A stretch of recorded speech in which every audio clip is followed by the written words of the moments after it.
All right, guys, there's some really important things that we need to talk about. I know that you guys are watching the news. I've been watching the news. I've been pulling the charts. I've seen this from a mile away years ago. We're in it now, right?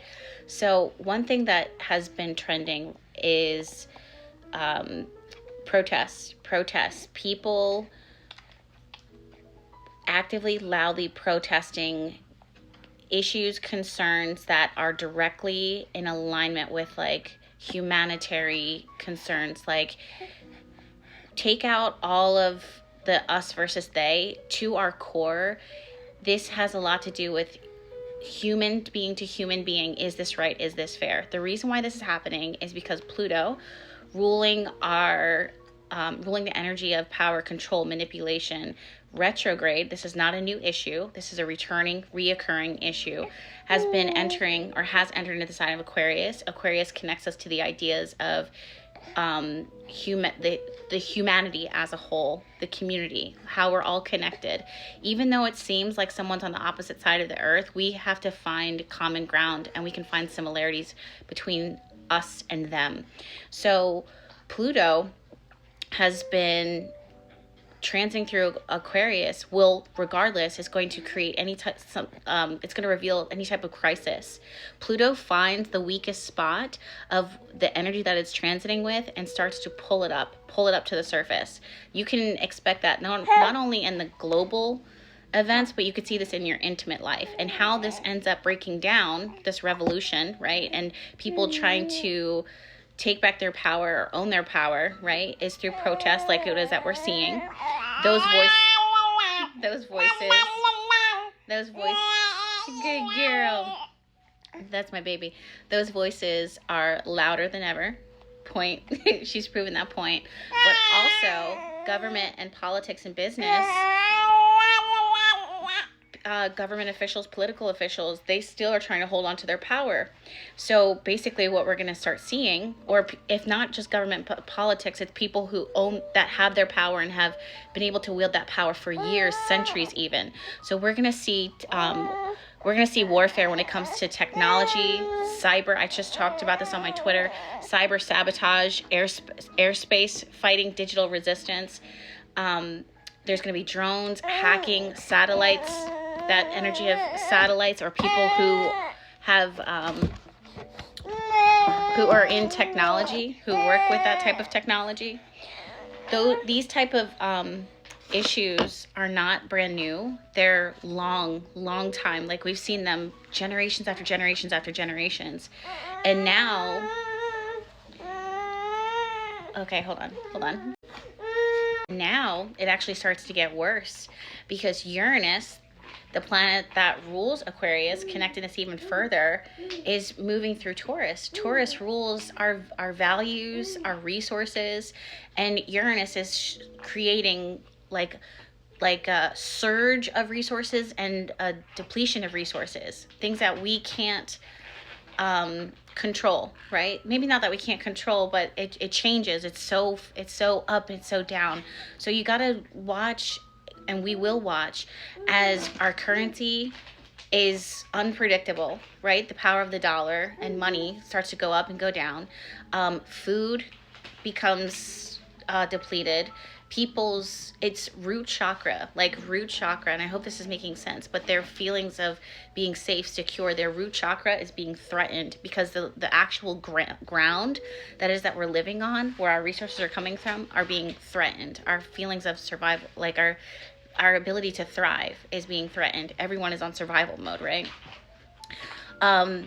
There is also, coming out of the ground, what is a resource that comes out of the ground but oil? And this is where this area, you'll see some even more tension there, right? Moving forward, it's so interesting that Pisces is how we connect, how we find common ground with others, how we are unconditionally compassionate towards others. And in Neptune, if there are people, leaders, whoever, or an agenda that is under the guise, selling itself as being concerned about other people's well-being, that starts to kind of peel away. Any type of spiritual illusion starts to peel away. Propaganda, lies, how people are misusing their authority, religious leaders, all of those conflicts, not just now, but over generations, they start to reveal themselves and peel back again and again and again. So this is Uranus, Pluto, and Neptune. All of these energy, and then, so then we have Jupiter. Everybody loves talking about Jupiter and how Jupiter connects us to expansion and abundance and wealth and wisdom and philosophy. It does rule those things, but anything that Jupiter touches, it blows up. It puts gas. Jupiter is literally a planet of gas. It will inject that gas, like make things like bigger, like a what is it called? One of those an air balloon, right? Is that what it's called? An air balloon that you ride in. Transiting through Cancer, only newly transiting through Cancer, it hits people. It's blowing that energy up where people's connection, their lineage. Cancer rules the home front. It's where we come from. Our ancestor, our loyalty, our emotional defense, our sanctuary, our home, protecting the people. That conversation gets amplified even further. With that, the narrative of why we are fighting, for what is that we're fighting, why we're triggered, is because this goes so deep into our family history, our lineage, our home. This is our home. This is our earth. This is our ground. This is where our roots are. Do you see how deep this goes? So what is important, and why this is important right now is because this narrative is, again, Pluto retrograde. It's not brand new. We know that. Historically, we know that. You don't have to be interested in astrology to have that as a fact. That's just a fact, right? This conflict has been going on for a long time, and it's when the planets are all kind of like in cahoots and working hand in hand that tension starts to rise. I've also been pulling up in BehatiLife notes, my membership where I'm reading for everybody. I'm talking about the squares. It's creating this tension and friction that you can't really sidestep away from. You have to kind of like see it, face it. It's in our face, right? Basically, it's unfortunate, but it almost seems like there's needs to be like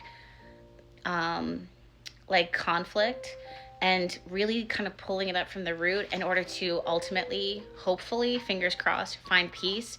But just with like everything, we all have free will. People in positions of power, leadership, different countries, they all have free will. There's karma, this is the moment that was unavoidable. Regardless of what decisions we would have made up until this point, our karma would have brought us here. We're here now. And because of karma, we have, as a globe, as all of humanity concerned right now, a decision to make as far as how do we pursue peace moving forward. Another thing that I really think that we should keep our eyes on is technology, information, and how using digital like technology can either connect us or separate us, or how technology could be a serious weapon. So we're going to see that moving forward into the future. And for those of you guys, and I said this on Twitter and on Threads, for those of you guys that are turning on the news and needing to click off, definitely protect your peace. I think that things from me pulling the chart right now, energy is going to amplify a little louder, a little harder, a little heavier before it gets easier. But also know that any type of difficult transit that we're experiencing right now ultimately lead us, not just us individually, or not just you, the burden doesn't fall on you, all of us collectively. There's a strong message here about all of humanity coming together, but it comes through, there needs to be serious groundbreaking energy, like seriously, literally and figuratively, in order to get us there. I shuffle and pull for my collective, my hive, every single day, every other day. So I invite you guys to join me there. I nourish, I support, I provide insight and awareness, break it down for you so that you can understand. You can find those links, BehatiLife.com/BehatiLoveNotes. I'll link it down in my description box and the bio so that you guys can follow along. Again, there's no need to be fearful. We're supposed to be empowered. We're supposed to use these transits to empower ourselves.